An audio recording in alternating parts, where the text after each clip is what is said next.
Hello everyone, good morning, welcome back to my channel. আশা করি যে যেখানে আছেন ভালো আছেন, সেফ আছেন, সুস্থ আছেন। আমিও বেশ ভালো আছি। রেসিপি লাইফস্টাইলে সবাইকে স্বাগত। আর এখন আমি সকাল সকাল তৈরি হয়ে গেছি। এখন বাজে হচ্ছে 7:30। তো 7:30 আমি যাবো বেলগাছিয়া। আর পিকুকে রেডি করে পিকু বেরিয়ে গেছে। তো পিকু মনে হয় গাড়িতে উঠেও গেছে। আমি এখন তালা দেবো, দিয়ে বেরোবো। এই যে পিকু বাবু রাস্তায় দাঁড়িয়ে আছে, আমাকে দেখে কীরকম লাফালাফি করছে দেখুন, ভীষণ লাফালাফি করছে। আমি যাব, কিন্তু ও তো যাবেই। ঘুরতে পেলে তো আর কিচ্ছু চাই না একদম। তো এখন গাড়িতে উঠবে না, গাড়িটা গন্ধ শুকছে, এদিক ওদিক দেখছে। আমি গাড়িতে উঠবো তবেই ও গাড়িতে উঠবে। তো সেই কারণেই আমি আগে উঠে যাব। আর এদিক ওদিক দৌড়ে বেড়াচ্ছে, মানে বাইরে বেরোলে এত ছটপট ছটপট করতে থাকে। আর খালি ঘুরবে, ঘরে ঢুকবে না ও। বাইরে ঘুরতে এত পছন্দ করে। কিন্তু আমার ক্রিস আবার মানে অতটা ছিল না, বাইরে অতটা ঘোরাঘুরি অতটা পছন্দ করতো না। দেখুন উঠছে না, দেখছেন, উঠছে না। আমি উঠবো তবে উঠবে। দেখুন এবার আমি উঠে যাচ্ছি, এইবার ও উঠবে দেখুন। আর আমি একটা বড় লাঠি নিতে বলেছি, কারণ বাইরের ডগিগুলোকে না ও ভীষণ তাড়া করে। দেখুন এবার উঠে গেছে। চলুন এবার ভালোই ভালোই ওকে বসিয়ে নিয়ে আমরা বেরিয়ে যাই দুকা দুকা করে। তো এখন সিটে ওকে বসাতে হবে। আর আমি বেরিয়েছিও খুব তাড়াতাড়ি, কারণ সকাল এখন তো বাজে হয়তো 8টা, কারণ কিছুটা রাস্তা আমি এসে গেছি। 7:30টায় বেরিয়েছিলাম। আর এখানে পিকুর জন্য আমি কি খাবার নিয়েছি, মানে কি খাবার বলতে জলের বোতল 4টে নিয়েছি। আর ও বিস্কুট ছাড়া কিছুই খাওয়ানো হয় না ওকে, ওই বিস্কুট নিয়ে নিয়েছি কটা। আদার্স এমনি ফুডগুলো এখন এখানে দেবো না, কারণ ওর কী কন্ডিশন আমি বলতে পারছি না। আর দেখুন থালার মধ্যে আমার মেয়ে জল নিয়ে বসে আছে, আর ও দিব্যি বসে বসে পুরো এসির হাওয়া খাচ্ছে। আর এদিক ওদিক খালি দেখছে, গাড়ি দেখছে।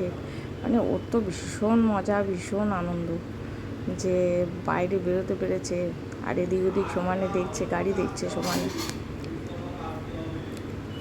তো আমার কৃষকেও আমি এরকম নিয়ে গেছিলাম অযোধ্যা পাহাড় ঘুরতে, নিয়ে গেছিলাম শুশুনিয়া পাহাড়, অযোধ্যা পাহাড়, সব জায়গায় ঘুরিয়েছিলাম। তো দেখুন আমি এসে গেছি। আর জায়গাটা দেখেছেন কত সুন্দর জায়গা, এত সুন্দর জায়গা, এত সুন্দর পরিবেশ, শান্ত, একদম ঠান্ডা। আমি তো কল্পনাও করতে পারছি না আমি যে এই জায়গায়, মানে এত সুন্দর জায়গায় হসপিটাল। আসলে আমার জানা ছিল না, যারা জানেন তারা তো জানেনই। আর এখানে পুরো মানে বিল্ডিংগুলো দেখুন, পার্ট বাই পার্ট। এখানে অপারেশনও হয়, ভর্তিও নেওয়া হয়, মানে সব রকমের ব্যবস্থা আছে। এত ভালো ভালো। আর বাঘ সিংহ তাদেরকে পর্যন্ত এখানে ট্রিটমেন্টের জন্য নিয়ে আসা হয় চিড়িয়াখানার। তারপরে আর্মিরও দেখলাম যে আর্মিরও তারা নিয়ে এসছে। তো এখন লাইন দিতে হবে। আমি আপনাদেরকে আগে জায়গাটাকে দেখিয়ে দিচ্ছি ভালো। এই যে গাড়ি থেকে নেমে পিকুবাবু তো বেরিয়ে গেছেন। আর এবার আমি বেরিয়ে মানে চারিদিকটা দেখাচ্ছি। আর এই সামনের বিল্ডিংয়ে যাব, এটা হচ্ছে ডগিদের জন্যে। তো দুজন আছেন, দুজনের পরে আমার লাইন। দুজনকে মানে দুজন পরে আমি 3 নম্বর আর কি। তার এখানে দেখুন, দেখেছেন কীরকম তাড়া করছে বাইরের ডগিগুলোকে। আর দেখুন ওপরটা কি সুন্দর লাগছে, এত গাছ। আমার তো প্রচণ্ড গাছ পছন্দ, ফাঁকা জায়গা পছন্দ, তার জন্য আমার বেশি ভালো লাগছে। তো এরকম হয়তো অনেকেরই ভালো লাগে। তো দেখুন আমি এই সামনের গেটটায় চলে এসেছি। এই যে সামনের গেটটা, এখনও কিন্তু গেট বন্ধ, এখনও গেট খোলেনি, কারণ 10টা বাজেনি। পুরো 10টার সময় এই গেটটা খুলবে।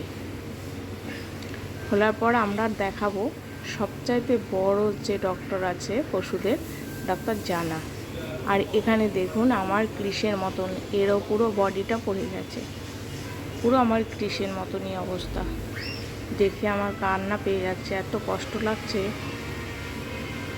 তো আর কি করা যাবে, এখানে ঢুকে গেলাম। এখন টিকিটও কাটা হয়ে গেছে। দেখুন কত বড়, দেখছেন হলঘরটা, মানে হলঘর নাই, এটা বারান্দা।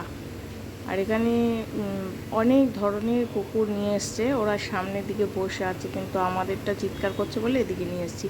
এখানে স্যালাইন, এখানে অক্সিজেন সমস্ত কিছু দেওয়া হয়। আর এখানে পিকু জল খাবে বলে জলটা নিয়ে এসেছি গাড়ি থেকে, আর থালাটা নিয়ে এসেছি। থালায় জল দিলাম, জল খেয়েছেন, তার জল ফেলেছে। আর একবার আমি বাইরে বেরোলাম, বেরিয়ে দেখাচ্ছি যে এই বিল্ডিংটায় যে কোনো মানুষ আসবেন, এই ডগিদেরকে নিয়ে সরাসরি এখানেই চলে আসবেন। এই যে ঢুকেই দেখবেন এই ডান দিকে টিকিট কাউন্টার, সবাই টিকিট কাটছে, মাত্র 50 টাকার বিনিময়ে ট্রিটমেন্ট। এত সুন্দর। তো আমার তো ডাক্তার দেখানো হয়ে গেল, আর দেখিয়ে দিলাম ভেতরটা কত সুন্দর। যারা জানেন না, যারা জানেন তো জানেন, যারা জানেন না তারা চলে আসবেন চোখ বন্ধ করে, কারণ আমার মতন যেন মানে না হয়।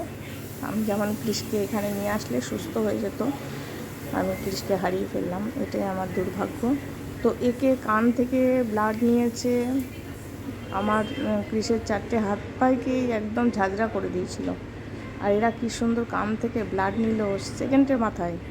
ট্রিটমেন্ট হয়ে গেল, ব্লাড টেস্ট করা হয়ে গেল, রিপোর্টও পুরো নর্মালি, কোনো রোগ নেই ওর।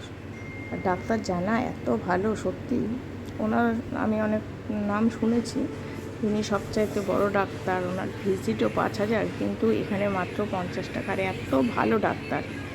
আমি বলবো যে যাদেরই আমার মতন এরকম পেট আছে, আপনারা এখানে নিয়ে আসুন। এখানে নিয়ে আসলে হয়তো তাকে হারাতে হবে না। আমি কৃষকে এখানে না নিয়ে এসে আমি খুব ভুল করেছি। আমি আসলে জানা ছিল না, আর কৃষ একটু গাড়ি জার্নিও সহ্য করতে পারছিল না। তো আমি প্রথম থেকেই যদি ওকে এখানে চেক আপে নিয়ে আসতাম তাহলে হয়তো ভালো হতো। জানা ছিল না, না জানা থাকলে যেটা হয় আর কি।